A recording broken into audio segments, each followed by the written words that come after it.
you have nothing to lose, like at this point you don't know them yet, like nobody made any promises. So the worst thing that can happen is that they don't answer, and then like literally nothing happens. Hello, welcome to Stories from a Room, a So Far Sounds podcast where we explore the inspiring journeys of incredible artists we love and the stories that shape their journey. I'm your host, Josh Savage, and today I'm joined by Mulay, a Berlin-based singer-songwriter and producer who blends alternative R&B with visuals and movement to create immersive artistic experiences. Recently, Mulay released her debut album, Lavender, a deeply personal testament to resilience and healing, earning praise from Vogue Germany, Zeit magazine, and Music Express. She's also worked with Grünen Records and contributed to the soundtrack for All the Beauty and the Bloodshed. Mulay, great to have you here. Thanks for your time and sharing your journey. Why don't we start with you being born once and where it went from there? Yeah, hi, thank you for having me. Of Happy to course. be here. Yes, I was born and raised in Munich, south of Germany, and I was lucky to grow up around, various kinds of music, a lot of different sounds, because my father is also in the music business. He has a label with where he does like jazz and classical music, a lot of film music, and now he also does works a lot in sound installations. So when I was a child, I was exposed to a lot of, I would say maybe music that children maybe sometimes usually are not exposed to, like a lot of free jazz and classic like orchestral music. And I saw a lot of live music, and had the chance to like see a lot of musicians perform and you know work on their craft. And so I guess subconsciously that definitely inspired me. Wow, so cool. And what about your mother? Was she in the music bubble as well or not? Not really. I mean, of course, through my father, like, she also met a lot of musicians, and she's, experienced a lot of live music as well and everything, but she's more of a music uh like more of a listener than like making music herself. And when did you start getting the itch to get involved yourself? So as music was always like played a big role in my family, it was kind of clear that me and my sister, we would play instruments, or so when I was a child, I had this very strange, like very Aquarius thing that I wanted to do everything different than others. So I'm really sad that like I didn't want to play the piano because I thought it's so boring, everybody does that. And then when I was 7 years old, I watched a movie that is called Jenseits der Stille, and it's about a girl growing up with deaf parents, and she becomes a clarinet player, like a jazz clarinetist. And I watched the movie, and afterwards I was like, oh my god, I want to learn this instrument. So so when I was 8, I started playing the clarinet. So that was my first instrument. And then I was in the choir also in like grammar school, and so singing was also always a part of my musical expression. And then later it became more and more important, so I was like, okay, I want to actually dive into singing more as an instrument. And so when I was like 14, I believe, I started having one-to-one lessons in like vocal technique and everything. What's happened to the clarinet now? Does it still get picked up or not? Unfortunately not. It's really sad because I mean it's a beautiful instrument. Like I still think it has a really beautiful tone, and there are really cool things you can do with it. But unfortunately, as singing progressed to become more and more important, obviously I couldn't sing and play the clarinet at the same time. So I was less and less interested in the clarinet, and then at some point I was just dropping it. Did you adapt to the sax at any point? Yeah, I mean, my clarinet teacher, he was also a saxophone player. Like he was a jazz musician, or is a jazz musician.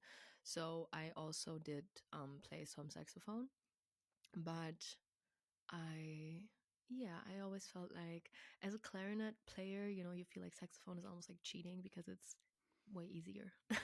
Yeah. Oh man, I would love to see you at a performance doing well, of course, your amazing singing and musicality, and then a dance routine, and then you bust out a sax or clarinet and do like a sick solo. Who That'd knows? be so cool. Who knows Maybe what one will day, happen next with album or time? I mean, something. there's so many possibilities. Yeah, Yeah, right. Cool. there's so many So, hidden talents. from there, you went to the Netherlands to study what exactly? Yeah, so from Munich, after graduating high school, I went to the Netherlands to study music, and I studied jazz and pop music with main subject vocals. And I founded a band there with three other like fellow students, and What it was it called? was the band was called YXC. We also YXE. released like a EP together, and it was really where I had a chance to gather first experiences when it comes to performing, and actually also all the behind the scenes things, because we were really a do it yourself project, you know, like a student band project. And I was basically doing everything for the band, like when it comes to management, booking, creative direction, styling, all of that. So it was the space where I had the chance to, yeah, gain first experiences in all of these different areas without maybe the immense pressure to like be commercially successful or anything, because we were still studying, you know. So it didn't have to be like crazy successful financially or whatever, but it was like a really, really great opportunity to gain experiences, become more confident, and also figure out, you know, like what all of this is about, what it needs, and what I enjoy, and, you know, like kind of explore and have fun and experiment Mm. creatively. So I'm really grateful for that time. And why the Netherlands? Do you speak Dutch yourself? And how do you find that experience out there? It was a coincidence, more or less, because I really wanted to go to the UK. I wanted to go to London because, you know, a lot of artists that I listened to and was inspired by came from the UK or the States mainly. And then the UK was, of course, a bit closer, you know, and more realistic than going to the States. So I applied for universities in the UK, and then I didn't get in. So I needed a plan B, basically. And then I was a friend of my father who was a cellist, a jazz cellist. He recommended some schools in the Netherlands. And at first, I was also thinking, like, oh my God, I've never been to the Netherlands. Like, I don't know, I don't want to go there. But I was like, maybe Amsterdam, you know, it sounds cool. But then I ended up in like Arnhem, which is like a small town, 30 minutes from Amsterdam. And I was, yeah, I was really enjoying that the university itself was not only a music university, but like a big arts university. So there was not only music faculty, but also fine arts, dance, acting, graphic design, fashion design, creative writing. So a lot of different artistic disciplines coming together in one space, which was like really inspiring, because I ended up having a lot of friends going to different, like studying different things, and not only people and music around me. And that was actually, yeah, like really inspiring for me, what I benefited from a lot, I would say. Yeah. Yeah, that makes so much sense because you don't just focus on music; you focus on so many different aspects of your artist career. Um, so let's delve into that a little bit later. What were you listening to growing up? What were your things that you were addicted to that ended up inspiring your first songs? And tell me a bit more about your early songwriting process. I mean, as a child, I was definitely listening a lot to, like, you know, Britney Spears, Christina Right. Aguilera, Destiny's Child, like all of that, like a lot. And I was really into, you know, like pop music, and yeah, like next to, you know, all of the other very different, you know, kinds of music I was exposed to. Obviously, I was also influenced by pop culture and everything, was what was going on at the time and popular at the time. So um, and then when I started taking singing lessons with like 14, 15, I was inspired, or I was like singing covers of like big R&B, soul, pop artists like um, Alicia Keys, you know, and Mary J. Blige, and, you know, also Adele and Christina Aguilera. Um, all of those like singers, big singers, were really inspiring me at the time. And then my vocal coach, she brought me closer to like Nina Simone and, like, you know, just big vocalists. And yeah, so that's what I feel like my me as a vocalist, you know, I was really inspired by as a vocalist, and had really like an impact on my voice, I guess, you know, how I wanted to use my voice and what I wanted to learn and all of that. And then with songwriting, I guess that was like a bit later, when I was already exploring, you know, different kinds of music, and I was getting into also more soundscapes, and not only focusing on vocals, but also like, you know, artists like James Blake, where I really appreciated, next to of course also the voice and the writing, but also the production and the soundscapes. And um yeah, just got more into the whole, you know, musical expression of it. So that's when I was, yeah, like starting to write my own songs. And at the beginning, very, you know, like I always wanted to try like play after the clarinet. And as I couldn't sing and play the clarinet at the same time, I was like, oh, you know, maybe I should play the guitar. It would be so chill. I could just take it everywhere and just, you know. So I taught myself the guitar just a little bit. And the sort of first songs I wrote, I was like writing with the little chords that I knew on the guitar, you know. Right. And and yeah, and then like when I started studying, i um I was just like sometimes sitting down at the piano. I was just writing without even having like chords in mind, and just focusing on flow.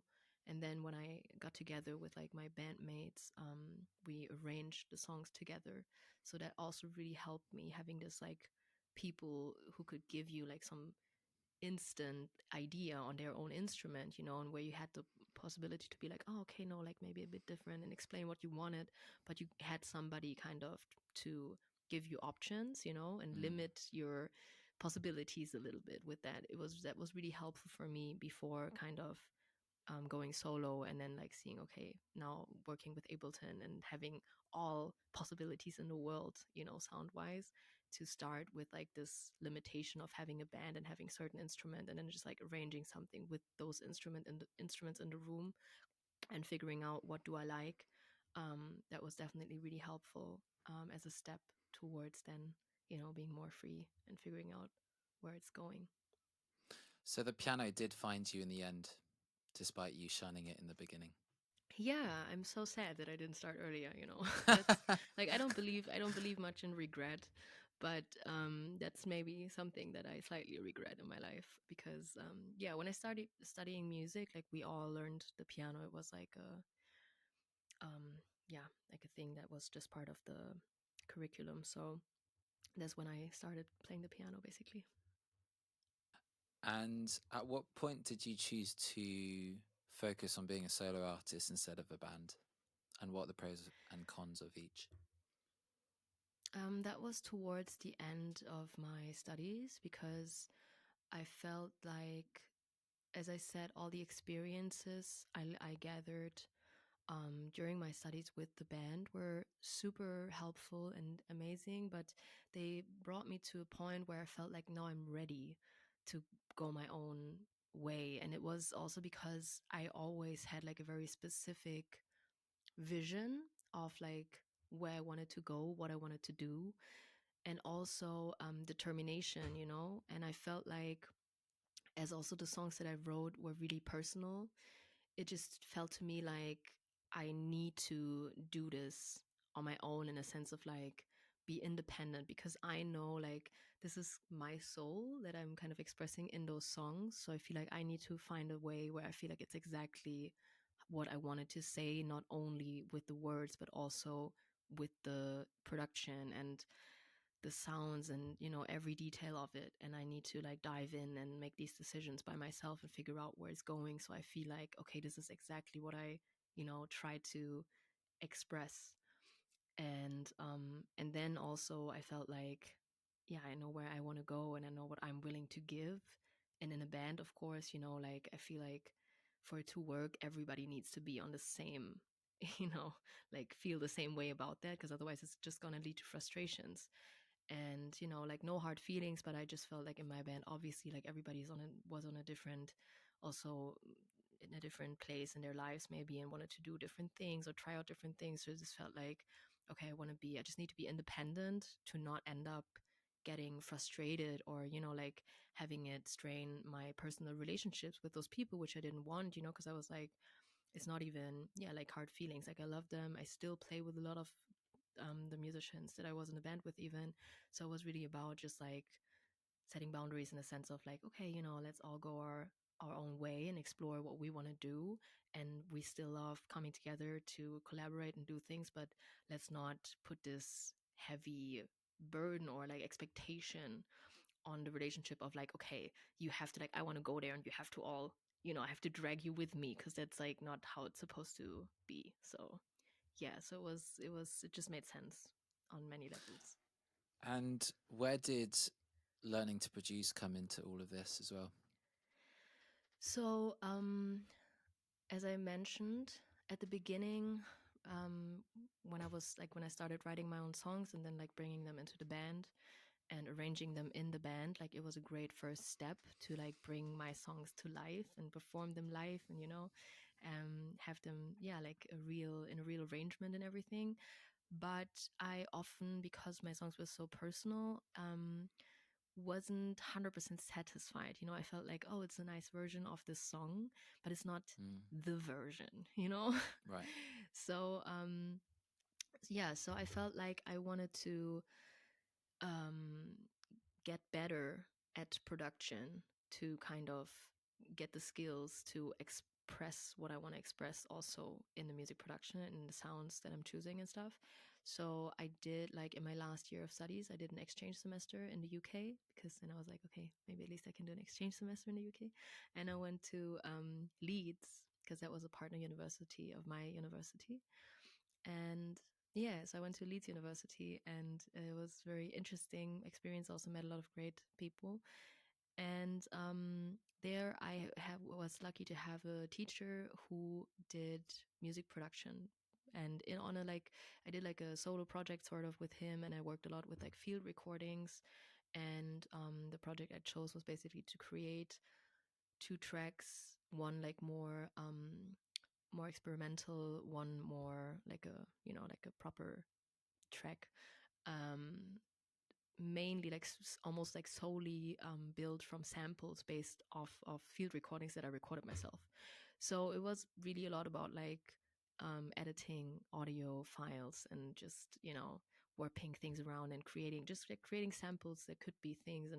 And I really love doing that, and that allowed me to kind of dive more into the world of music production. And we also analyzed tracks that I liked, and it just was really, it was a great space for me to, like, just hone my skills in that department, and also, yeah, learn a lot, look at songs from a different perspective, and find my passion in, like, yeah, working with audio files basically and fucking around with them. So yeah, and then after my studies, when I moved to Berlin with the goal of focusing on my solo project, it was also, of course, kind of the first step, because I was like, okay, I want to do this now. I need to figure out what is my sound if I make all the decisions on my own, if I'm not bound to the limitations of like the instruments that I have in my band. But if I work with production, I could do anything, I could choose any instruments. Where is it going? Like, what are the choices that I'm making? And so that's also when I just try to experiment, and go in and record songs, try out stuff, while of course doing sessions with producers and finding potential, collaborators that I felt like I clicked with. And that was also a journey. Right. I bet. I mean, tell us how you were feeling when you first moved to Berlin with this goal of just throwing yourself all in into your artist career and your musical dreams. How did that feel? Um, oh my God, I don't even, like, I don't want to, I don't even remember 100% how I felt. But I think, to be honest, I was ready, or I felt ready, let's say. Maybe I wasn't, but I felt ready, because I felt like my studies were 4 years. And as I said, like, I'm super grateful that I had this time where I could really focus on my artistic development, and, without the stress of being commercially successful, and really just being creative and experimenting and figuring out who I was as an artist at the time, and So when I finished my studies and I came to Berlin, I really felt ready in a sense of like, okay, I've done all of this experimenting and exploring, and now like I want to enter the industry and I want to, like get myself out there. So I came quite, I would say, quite motivated and determined. And I played a lot of shows for free, just to meet people, to get myself also out there, to connect with people. Because obviously I was new in the city. So Mm. I was just really like, yeah, like out there, going to events, going everywhere, like trying to meet people. And yeah, Yeah, it's good to get your reps in early in the beginning. yeah. And how important do you think your studies were for your development? Do you think if you're giving advice to a new artist who's just starting or an aspiring artist, would you recommend that they do go study music, or do you think they should go straight into it? What's your view? Mm, I think there's no general answer to that question. I'm definitely not an artist that is like, oh, you have to study because otherwise, like you're not a full musician or something. I think that's bullshit. Um, but I'm also not going to say that like I don't regret studying. As I said, I think in the end, it's just about what you take away from it. It's not that you need it. Obviously, nobody cares if you have like a bachelor in music if you want to do music, like nobody cares about any certificates or whatever, so it's not needed. But I think it just depends on what you're looking for. And for me personally, like what I mainly took away from that time, as I said, was the people I met. Just like being surrounded by like-minded people, getting this different perspectives, different input. Like it was really inspiring, and maybe you find that in a different like context than a university context or whatever. But that for me, for example, was like a really really great thing that I'm super grateful for, and that really impacted me as an artist. Like the people that I met, the people that I had the chance to be around, be surrounded by, and exchange. And then also, as I said, just having this um, privilege of kind of spending 4 years on just honing my craft as an artist and as a musician, which I feel like is also not, as I said, is a privilege, to be able to really spend this time without, as I said, this pressure of having commercial success. I think that's often maybe something that I would, and as I said, you don't have to study for that, but I think if you start entering the music industry too early, or like I think a lot of people in pop music also start and then like very quickly they get wrapped into like the industry before they even had the chance to figure out who they are as an artist. And I think that's just can be really yeah, like crushing also, maybe your initial passion or whatever, which is kind of dangerous. So I just feel like it's important to like protect your artistic self and the place, like to be always aware of like where does it come from, like this urge to even express yourself. So you feel like that's kind of stable, and no matter what happens like on the other side, on the industry side of it, that can touch like my connection to music and what it means to me. And I think that's just really important, to find some kind of security within like who you are as an artist, independently from like commercial success or all of that. Yeah, 100%. How do you protect that yourself, especially in a male-dominated industry where a lot of people are often trying to impose upon what they think you should do, and of course they don't fully understand you necessarily as a person? How do you make sure you protect your needs and your vision and direction? That's a good question. I feel like for me, probably, as I said, like a lot of it is really not even practice in the moment, but like the preparation, you know what I mean? Like that I had this time to get to a place where I felt so confident within myself as an artist, that I feel like I wasn't as fragile, to those voices from the outside, or yeah, to be crushed by by any no's or yeah, hurdles, because I had this time to really spend with myself and listen to my own voice.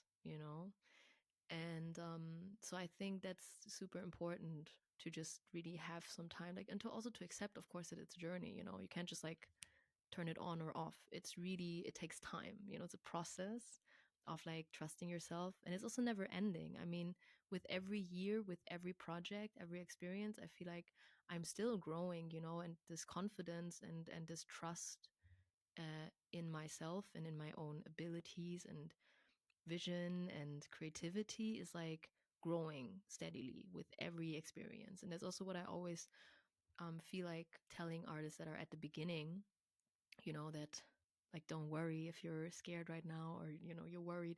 We've all been there, you know, but like with every time you overcome that, obviously your trust that it's going to pass is growing because you've already been there so many times, you know. So Yeah. it's just learning with every experience, and you're like less worried because you're like, yeah, I mean, I know there's just no reason for that. So yeah. Do you have, would you say, a good support system around you to keep you going through the rough times of the artistic journey? Yeah, I mean, that's of course also a really important point, to have the right people around you, and also to choose the right people to collaborate with, which of course also the journey, because, you know, like with relationships, sometimes you only know afterwards. But yeah, I'm really blessed to have great friends, and also other artists, you know, that I call my friends, and that understand the struggles, you know, and that I can, like, we can share each other's worries and really, yeah, support each other when it comes to that, because we know how it is. And that I really also like people that I really respect and that inspire me, and which for me is also one of the most, like, the best parts of being an artist and doing this, is like the people I get to meet. And yeah, I always, you know, try to be very present and aware of that, and be like, oh, this is like crazy actually, how many amazing people I have like in my surrounding, and how incredibly talented friends I have. Like, I mean, that's, you know, it's really special, and I don't take it for granted. Why did you pick Berlin? Why didn't you stay in the UK after Leeds? Yeah, that's a good question. Um, I mean, I was wondering after my studies, of course, where am I gonna go now? And London was definitely also an option, Amsterdam, Berlin. But then, as my plan was to like start my solo project from zero basically, and I already knew some people in Berlin because I was working with some producers from Berlin at the time. And so I was thinking, yeah, like just pragmatically, kind of, you know, like I was like, if I'm going to go to London right now, I will have to, you know, like have a lot of jobs or whatever to even be able to survive. And then at the same time, trying to build up, you know, like my own project. Maybe it's going to be, yeah, it's going to be probably really difficult to do all of that at the same time. So I was like, I think financially, it just makes more sense to go to Berlin right now, where I already know people. It's cheaper to live. And then it would be probably even cheaper to just fly to London every weekend, you know? Yeah, yeah, yeah. So yeah, so that kind of was where my mind was at, and why, what the choice to move to Berlin was based on. So mainly like financial um decision, mainly a financial decision. But yeah, I'm at a point right now where I'm thinking maybe it's time to leave again. Interesting. And when did you first move to Berlin? 7 years ago. Okay. Yeah, Okay.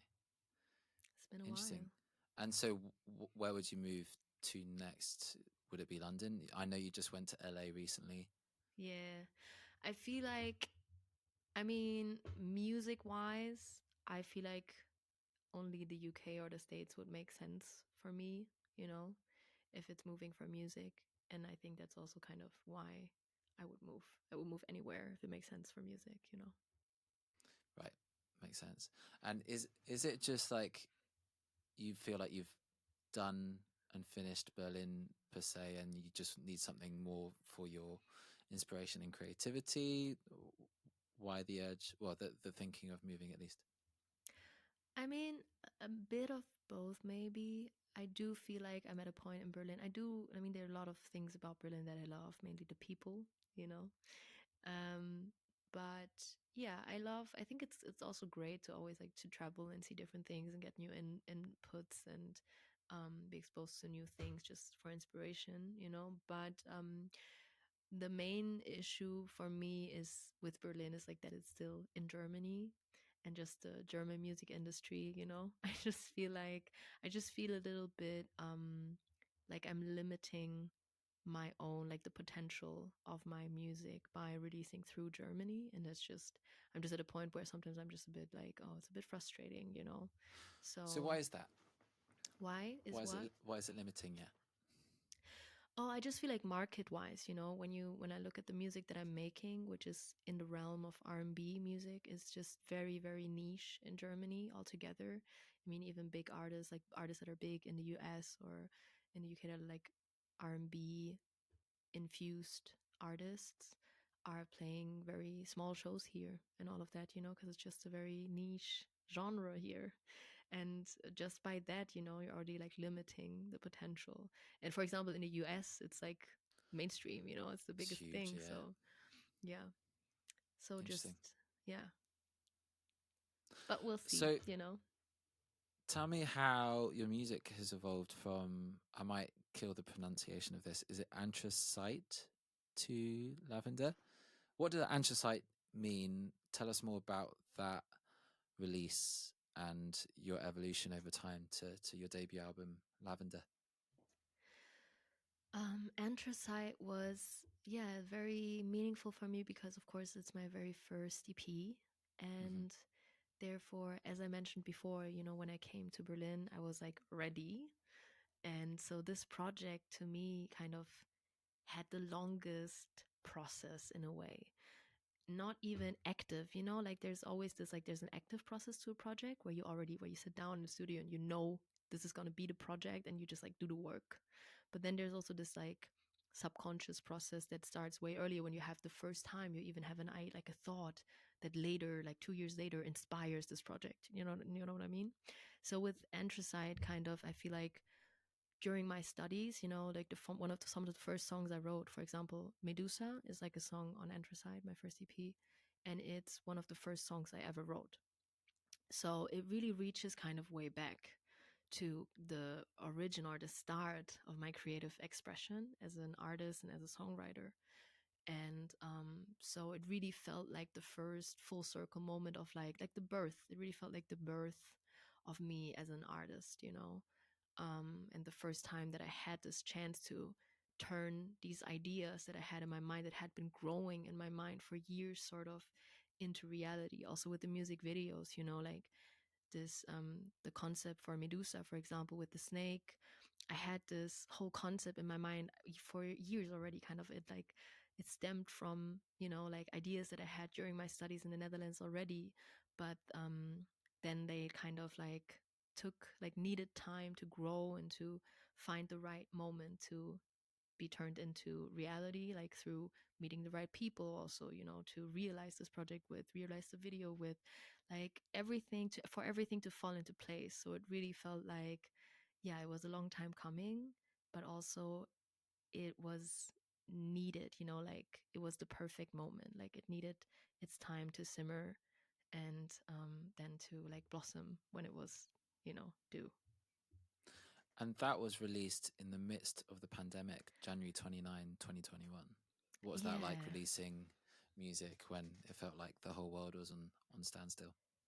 Yeah, that of course was crazy. I mean, to be honest, as I started releasing during COVID, I mean, I don't know how it would have been if it wouldn't have been COVID, you know what I mean? So it's hard for me to comment on like if it would have been different. I don't know. Like that's kind of the experience that I started with. I gotta say, I mean, maybe it's also, of course, a choice. Like I choose to see things as positive as I can because I believe it doesn't help to focus on the negative, right? So I was just happy that like I signed with my label with Grönland Records in January 2020. So short before the pandemic broke out and before all of the shutdowns and lockdowns and all of that. So I was just happy, you know, that I was like, okay, I signed before, I had something to do, I could focus on like making this EP, finishing this EP, And even though of course it would have been cool to right away be able to play shows and to travel and be Mm, more out there, I was just happy to that I got the deal before, because right, later they wouldn't have signed me because they didn't sign anyone. Like, it was a break, so right. I was just happy timing wise that I managed to do this before, so I was able to like still do these projects and stay busy and get further in my journey, even though COVID was happening. So yeah. Was it important to you to sign um, to a label? Are you independent now? What's your view on that these days? I mean, I saw it at the time. I was like, at the time I was working on this EP, like I wanted to make this EP. I had the vision, for the videos. I had the vision for what this EP was going to be, the concept and everything. I didn't have partners yet. It wasn't finished yet also, but like the whole idea of it was on the way and I knew I wanted to make it. Obviously, I knew also I needed money to make the videos, to do all of that, right? That's why I was like, okay, if I find the right partners, it would be cool just to be able to realize those things that I want to, do on a bigger scale. And also because I felt like, as I said, like I just came from studying music in the Netherlands, which was a very art focused study, which I think was great. But at the time I felt like, I was a virgin when it came to music, the music industry. So I felt like I would be happy to have partners that can kind of introduce me, to the other side of things, because I didn't feel like I'm at a point yet where I know my way around. So, but of course, I was also like, as I said, like I was like open to finding the right partners that I would happily, work, collaborate with. But I was like, if I don't find the right people who want to help me bring my vision to reality, who are not down for this project that I want to do right now, then I'm gonna do it independently. I was like, I'm not gonna like, for most importantly for me is to make this project, and whether people want to support me in that or not, and then I'm gonna find another way. But luckily, I didn't have to, because I found Grönland who were, excited by the ideas and were really happy to support me. So yeah, it was great. Awesome. Yeah, I'd say you're definitely a queen of collaborations in all fields, like just the visual aspect, the dancers you work with as well. Um, and I guess how do you even know who the right partners are for you, and where did you learn knowing where to look? I guess it's a mixture of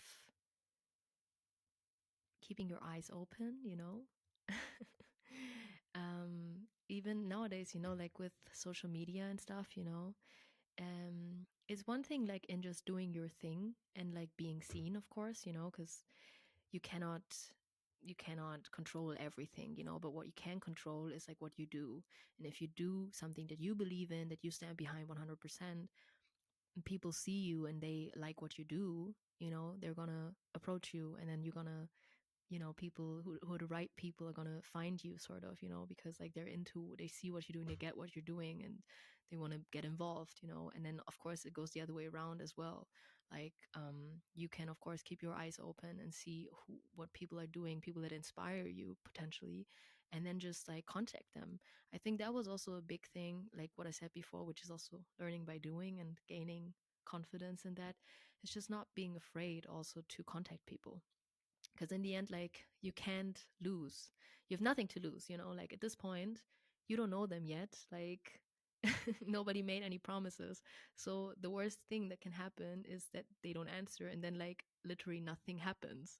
So you have nothing to lose. So, and that's, like at the beginning when I started, because I do most of my styling myself as well, right? So when I started coming to Berlin and I started having shows and like going to events and this and that, and I wanted to collaborate, like I saw, followed all these like designers, and I found people that did, that created stuff that I was interested in, and I was like, oh my god, this is so inspiring, I love this.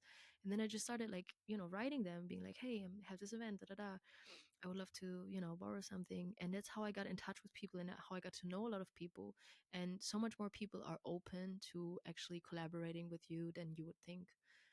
So I think a lot of it is really just daring to ask, yeah. Just ask. Yeah, Yeah. love that.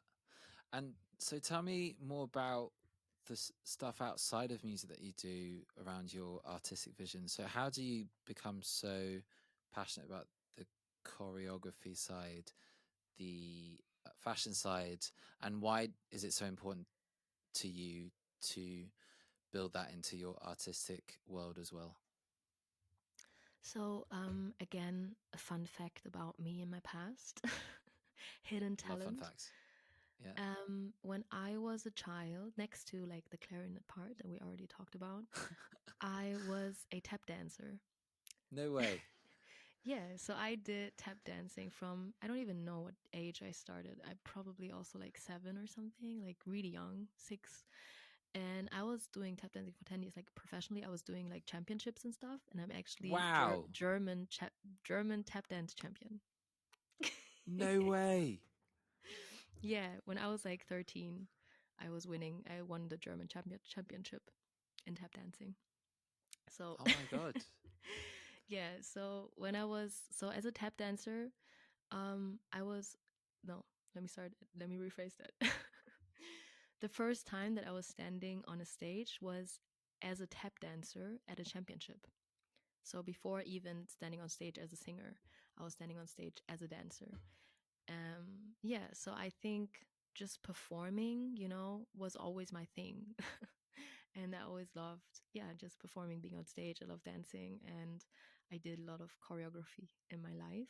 But like tap dance, I also like later on wanted to do hip hop or like more modern dance, but then I didn't really find a studio or like the time that kind of fit with my schedule. Yeah, so I never did that. But yeah, so dancing has also been a part of my life from a very young age on. And what about the fashion side? Fashion, yeah, I think, it's very cliche, but I've just always loved to express myself creatively, from a young age on. As I said, I was dancing, I made music, I had a time where I was painting as well. I had a friend in grammar school and we started cutting and painting clothes, and we wanted to do like a fashion label. And, so no matter what, like I always love to express myself creatively, like no matter what medium. So it's always been a part of my DNA, I would say.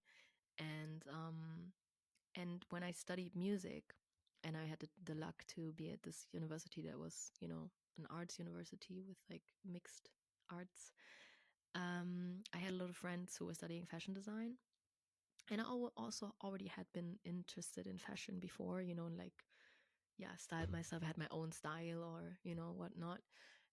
But when I was at art university, it was so cool because, of course, like the fashion students, they would dress like really extravagantly, partly, like to school, and it really felt like this time of also freedom to explore my self-expression with clothes, because it felt like it was this non-judgmental space.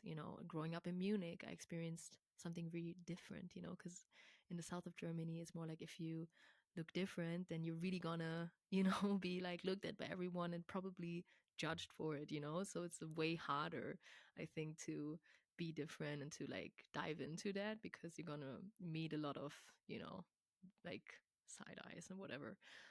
And then when I was studying in the Netherlands, it really felt like, oh my God, this is now a space where I can just try out stuff, and go crazy because nobody cares, like everybody's walking around however they want.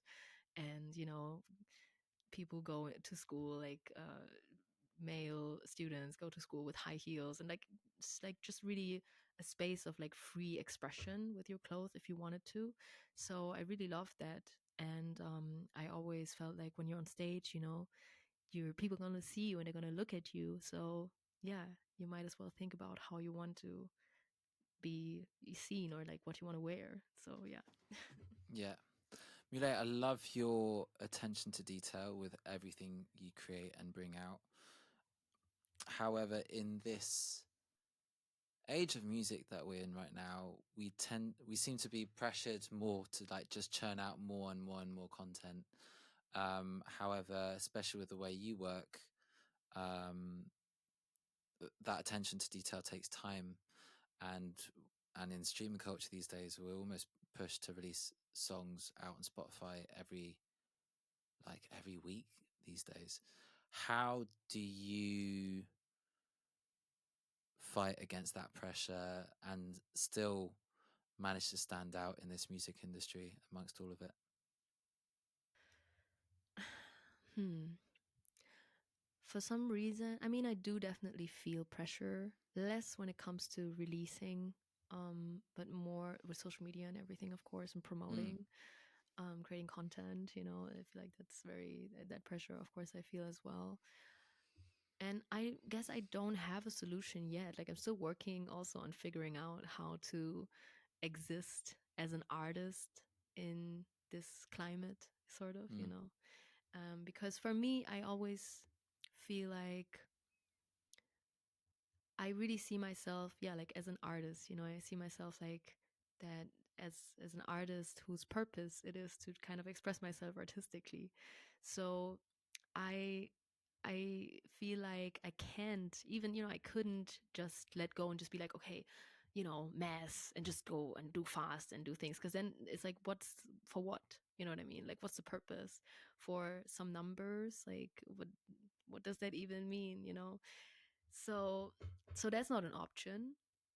So the question is, how is there a way to sustainably make art nowadays and to survive from it? I think that's like the question that I'm also asking myself, and I want to, yeah, dive into more this year to find, like, to figure out different streams of revenue. I think especially with the music industry changing so much like these past years and continuously changing, not in the artist's interest, streaming platforms and all of that, it becomes harder and harder to actually make money with music. So I feel like the whole landscape is changing and shifting so much, and so many artists, are thinking of different ways, or like rethinking how can artists, create different streams of revenue, or still make money, or like what is the way to go? Is it product? Is it, I don't know, I don't have the answers yet, but that's definitely questions that I'm also confronting myself with this year and trying to find solutions for. what are the biggest challenges these days for artists, would you say? And what you're currently facing personally? I think one of the biggest challenges, of course, is pushing through, pushing through the noise, because there's just so much, so much output, and there's so many artists, people making music, which is beautiful, but it's very hard to like push through the noise and reach your audience. And especially I feel like there's less and less curation, like artistic curation. There's more and more playlists, of course, and politics, like, you know labels have like ownership of certain platforms, and then they, you know what I mean, like there's a lot of politics, and like, okay, how do I get on a certain playlist, or like then you have to change your art to work on like platforms like TikTok or whatever, so the algorithms love it. And so it's very hard to push through the noise in terms of when you make music that is coming from the soul or whatever, and you just want to reach people that are actually into that and that are looking for that. It's like, where, how do we meet each other, I Yeah, think that's a very big challenge nowadays, because, yeah, because algorithms kind of make all the choices. yeah. And yeah, and there's like, yeah, not like curation is getting lost, so that's, I think, a very big challenge nowadays. um Mulay, sorry to interrupt. Did you know yeah. that because of playlist culture and that being based on algorithms, Mm. apparently music is sounding more and more and more the same than Yeah, I ever mean, it makes before? sense. And so, for true artists like yourself, where you take risks artistically and everything, is so much harder to break out because you're not conforming to like what works on playlist culture, and it's yes, it's impossible. Yeah, Really, yeah. not I mean, impossible, but very difficult. no, for sure, for sure. I mean, that makes a lot of sense. I feel like it's the same, with like TikTok or or whatever. You have like just 1 minute or just a very short amount of time. So it's like, it's basically about just like hooks, hooks, hooks, like going fast and being like, and for example, I'm a person like, I love intros, I love outros, I love, you know what I Yeah, mean? Like, I love things yeah, taking time, like having like tension and like teasing. And you cannot do that if you have just like, it needs to be there right away. You know what I mean? So it's a yeah, very, very different approach. And I do believe that in the end, I mean, I'm not judging anyone, who's like bowing to algorithms, because in the end, it's tough out here. We got to survive some way. So I get it, but I feel like in the end, especially with AI and everything, adding to the challenge, because as we know, there's AI music being created that is like can obviously create music, every day, every second, a new song that is like Mm. perfect for an algorithm or whatever. So you can't really compete with that. So I feel like the only direction to go that makes sense is to actually focus on the humanity in it and the soul in it, Yes. because that is the only thing that Yeah, like yeah. machines cannot do better than us. And I also do believe that there are a lot of humans that are actually seeking exactly that, and that are connecting to music and to artists because of that, like, honesty and rawness, and they want to connect on an emotional level with people, based on being human and going through things. And so I do believe that this, like, that kind of music and that kind of art will never die. I just believe that we need to find new ways to connect, and like to kind of become more independent of these algorithms and these platforms that have their own interest, which is making money, and cutting out the artists. So yeah, so I do believe that we just have to rethink, and we have to find you know new places, new platforms to work with, or whatever. So yeah, I'm not completely, I feel like a lot is going to change, because as I said, like, there is this craving and urge in people, I believe, to actually connect. Yeah, So yeah, more than so ever, I'm I think. hopeful. So am I actually, even though it's a really weird time at the moment. I feel like I mean, AI is huge. It's going to change so much. And it's like probably the biggest thing that's happened in human history, to be fair. But I think part of that is going to be, like you said, connection, and we're definitely going through a loneliness epidemic at the moment, and that was part actually of my motivation bringing So Far Sounds back to Berlin, because I myself was so lonely, and I think as an artist as well, it's you can feel so disconnected when you grow and have success. You're put on a pedestal, and but it doesn't feel as human. Do you find that yourself as an artist, that as you grow as an artist and become more and more successful, it's even harder to connect with people? mm, I think, You let can me say no. I'm trying to, like, yeah, I don't know if I feel that way, if I feel like it's harder to connect, but I get what you mean, like this loneliness that is like in contradiction with maybe you being surrounded by a lot of people, actually. Like, I can definitely relate to that feeling. And I think there is this contradiction, or sometimes as an artist, to, like, on one side you're opening your soul and you're sharing your deepest emotions kind of with strangers, but then on the other hand, sometimes you struggle, or me at least, let me speak for myself. I struggle expressing that, like, to my close friends, for example, or in a one-to-one conversation. So there is, like, sometimes this, like, disconnect maybe, or like this weirdness with how you deal with your emotions. And yeah, like, sometimes you might think, like, oh my god, you're playing a show and there's so many people who, like, feel connected to you, but you feel very lonely. Like, that definitely can happen quickly. Therefore, I think it's two different things, of course, to, on one side, be open, and to because I'm always really feel very blessed also, of course, when people write me, and and they feel connected to my songs, and it's, I think, the most beautiful thing, of course. But you just have to sometimes see it um as two different things, like that you also need to nurture yourself. And that's, even though it's beautiful, it also takes a lot of energy, because you actually do give a lot of yourself to others in that moment. And just sometimes, I think, as we love what we do, we forget that it is actually also taking a lot from us, and that we have to recharge and find ways to recharge. And Yeah, yeah, I'm really trying to find a balance in that, but it's an ongoing challenge, and I think we always have to right. remind ourselves again and again. Let's go over your debut album that just came out a few months ago. Amazing album. And also, what I love about it, it feels like an album. Hey, there it is. Here it is.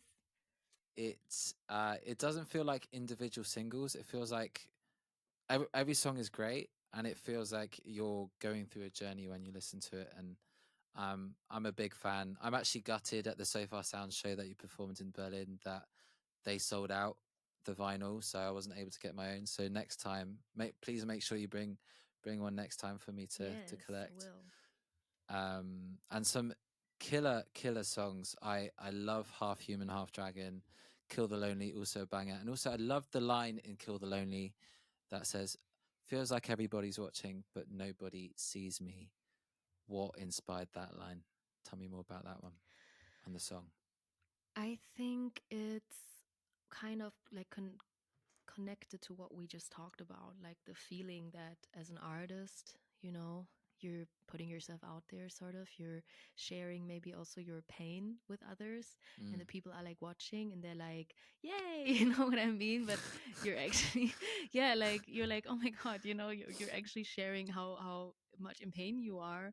And it Yeah. sometimes can feel a bit, strange what you said, maybe like disconnected, that people are watching but nobody's actually seeing through, like seeing you for like as a human being also. So yeah, I think that was for me in the song that I felt like also as a woman, that is, yeah, like a female artist that is also expressing a lot of strength, and is also of course using my art to empower myself and hopefully also others. I feel like sometimes there's this yeah, this feeling that as a, as a person, the reason that I am this strong is because I had to be this strong, like because I had to go through things or like adversity in life that made me this strong.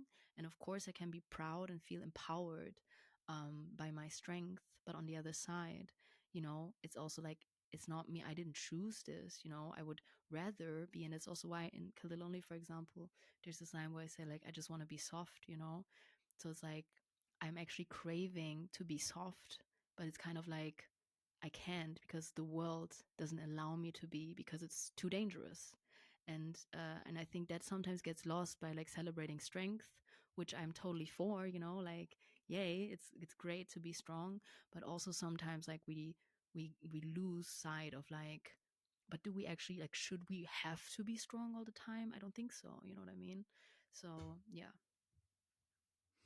And what's the overall message of Lavender to you? I feel like it's always it depends on the context of each person, and everyone has their own interpretation.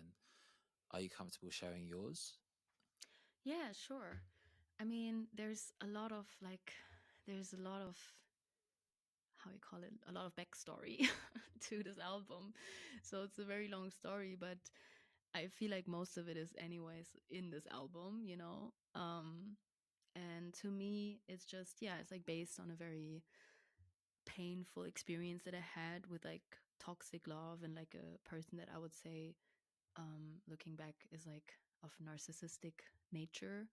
And it's just been like, yeah, a very traumatic experience, and it's helped me process um, getting over that, sort of, and leaving that behind. And I think everyone who's ever been through an experience like that will be able to relate, in a sense of everything that it kind of brings up. It's not only like a breakup thing, but it's also really, confronting yourself with your own mind and your psyche and your tendencies, and then also the pain, of course, of like heartbreak, but then also this dynamic of like toxic love that sometimes can feel like a drug addiction, and like for some reason you're just like physically really craving somebody while you intellectually know that it's not good for you.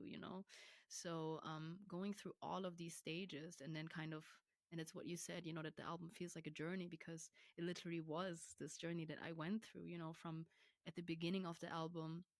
I feel like you can still hear that it's more like you're still quite attached to the person. So you're still in this inner conflict of like wanting somebody while knowing that there's no way back, because it's just, you need to protect yourself. And then like going on, the journey goes on, and like also the album goes on. And at some point you come to this moment of realization where you're like, okay, you know what? I've cried enough. Like enough is enough.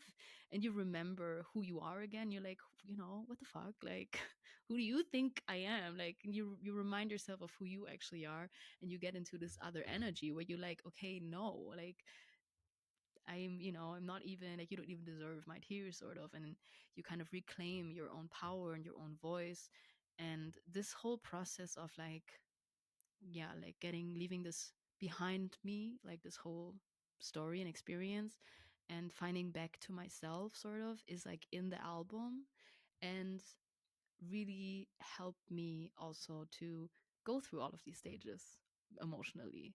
So making the album and writing these songs always felt really, to me, felt like the process of healing, like getting rid of it, like literally just speaking it out and like freeing myself from it, like, oh, it's out of my body now.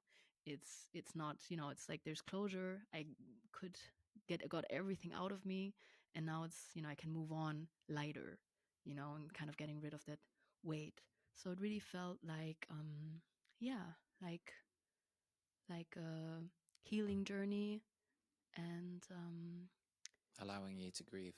yeah, and like a victory in a sense, it's like, yeah, so that's why. It's a badass album. It certainly feels like a Thank you. victory. It's great. Yeah, yeah, that's why, like, it means a lot to me also, because I'm like, yeah, I went through all of that, I did that, and now I have this, and it's my baby, and yeah, so I'm really proud of it and happy. Let me know if this is too personal a question. I'd love to know, is it hard to balance relationships amongst a music career? I guess so. I don't know. uh, I don't know I either. don't know. I mean, yeah, it's funny because I feel like, from my perspective, I mean, yeah, from my perspective, I wouldn't say, I don't necessarily think so. But then again, if I imagine, somebody who's not a musician dating me, for example, and I'm thinking of like my life, then I'm like, yeah, I mean, I guess it's maybe not that easy, because of course I have, like, music is my passion and my purpose in my journey. So you have to just accept, sort of, that it's gonna determine, like, my next steps. And so of course I think it's hard to maybe accept that for yeah, people, that you have something that is always gonna be like kind of above everything. I don't know, but maybe this will also Yeah, change with time, who knows. this is kind of bad, but when things don't really work out, then I always think, at the back of my mind, I always think, well, at least I can write a song about it. So gives you gives you fuel, at least, for your creativity. I think that's like the a beautiful like power that we have as like songwriters and musicians, that we can turn every bad experience and every painful experience into something beautiful. It's, yeah, it's a superpower. Yeah. I'd love to learn more about your album release party. From what I saw, it looked really cool. Tell me what happened. um Do you mean the, because I had like a for this album, I did, for every single release I did an event, and then I did, so maybe you mean I had like one pre-album pre-release Hmm. performance with the six dancers, and this, like, that was kind of like a Yeah, live music video performance. And then I had like a release party as well on the day of the release, but it was like a more like a party with a DJ performance and like visuals. But I think you yeah. mean So the one with the dancers, right? yeah, yeah, Yeah. Yeah, oh my god, that was so amazing. I mean, it was really felt like also full circle moment of all these aspects of like dance and visuals and fashion and music coming together, as I always dreamed of, realizing. And it was really cool. I had I don't even know, like, what was the initial, as I said, like, I wanted to do an event for every release, and it was a bit psychotic because because like since 1.5 years, I'm like, I don't have management anymore, so I was doing everything by myself, like with the album. And so I did, like, next to obviously the music, and then planning and even producing the music videos and everything and the shoots and all of that. I also produced those events. Crazy. So it was really crazy. But it also, as I said, like it also was an experience that again taught me that nothing can stop me. I was Damn right. like, yeah, I can do anything.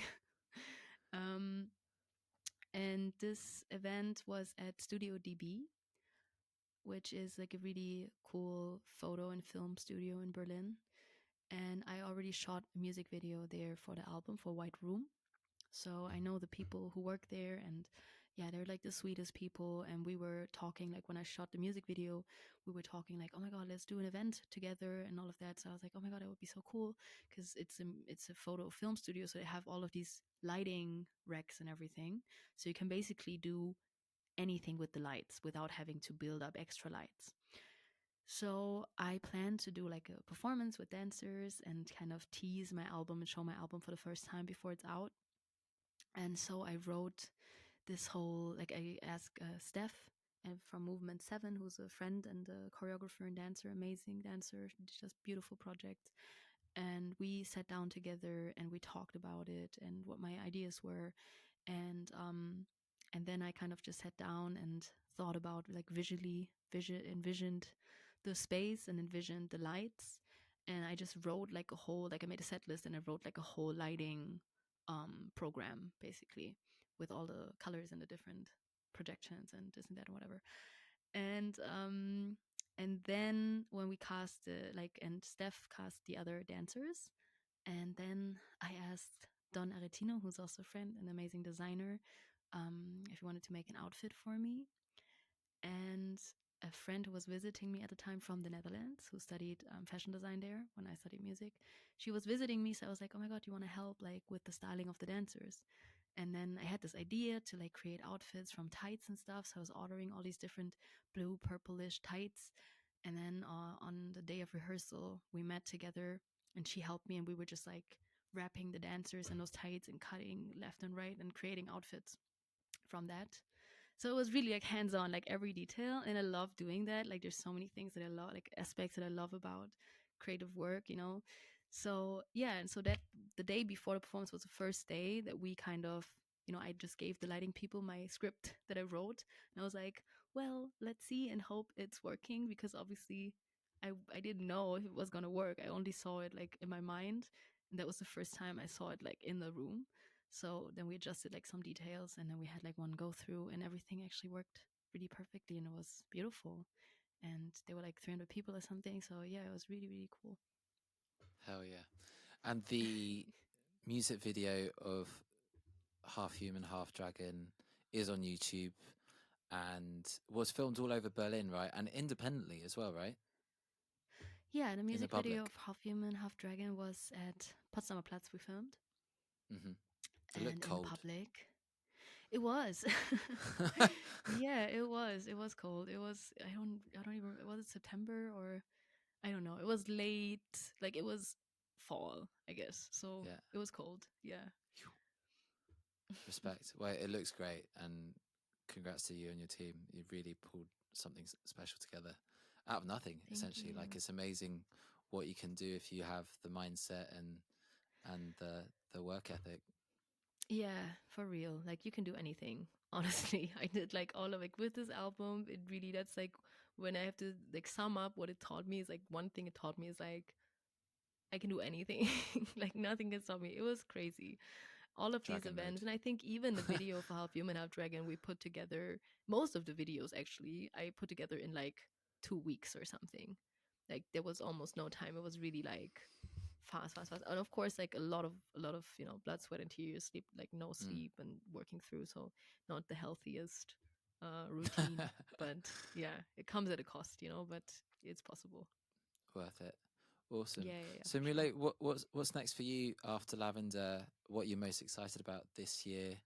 Anything you can tease with sharing what's to come? I'm super, like, I'm really enjoying on one side to create new music now, without having a concept yet.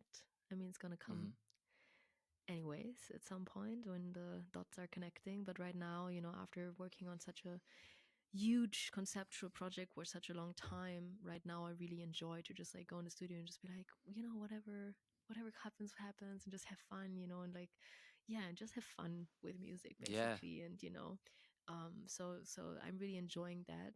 And then at the same time, I want to obviously bring Lavender on stage like really badly. I just need to find the right partners basically. Like as I said, I'm going through kind of a rearranging when it comes to my team. Like I've been doing a lot by myself the past years, and I'm at a point, after also, as I mentioned, like going through all of what I went through with the album, I just reached a point where I'm like, okay, I can do all of that, but maybe it would be nice to actually not do all of that on my own.